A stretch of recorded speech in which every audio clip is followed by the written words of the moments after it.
I was an average Chinese internet user. I browsed news and checked my email just like everyone else. However, Chinese internet users like me has some power that my father's generation has never had, the power of the network opinion. The internet had great social-political impacts on China, and it will continue to do so. Almost a century ago, during the May 4th movement, which was the Enlightenment movement in China, Chinese intellectuals expected that only Mr. Science and Mr. Democracy could rescue China.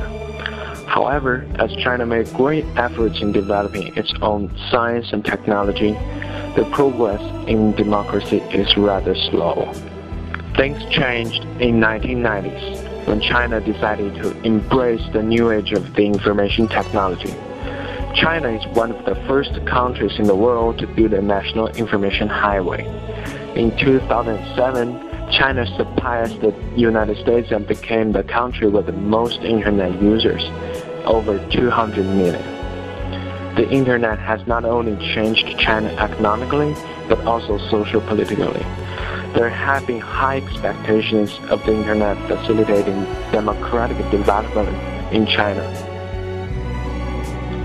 The internet gives power to individuals and social forces. Although the Chinese government strictly censored traditional media such as books, newspapers, and television programs, the regulation on the internet was much easier. Online journalism and public opinion showed its importance in 2003 when the deadly epidemic SARS broke out. At first, the government tried to control the information source in fear that publicizing the actual number of victims will create panic among the public. However, rumors spread it out, and no one knows how bad the situation was. At that time, it was some independent online journalists who obtained figures from hospitals and posted them online.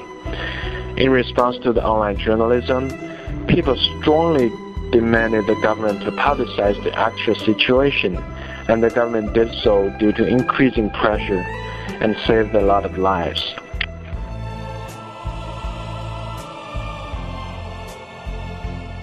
New information technology, especially the internet, has changed interaction between the state and society in China. Once the government finds it is impossible to control the information, it has to adjust its old policies and administrative structure due to public opinion. Such are the driving forces for political progress in China. Democracy is not a game played by politicians. It is the hope that everyone can have his or her own voice. When we see blogs advocate for marginal groups in China, we have reasons to believe the internet in China will continue to play its important role in political reform towards democracy.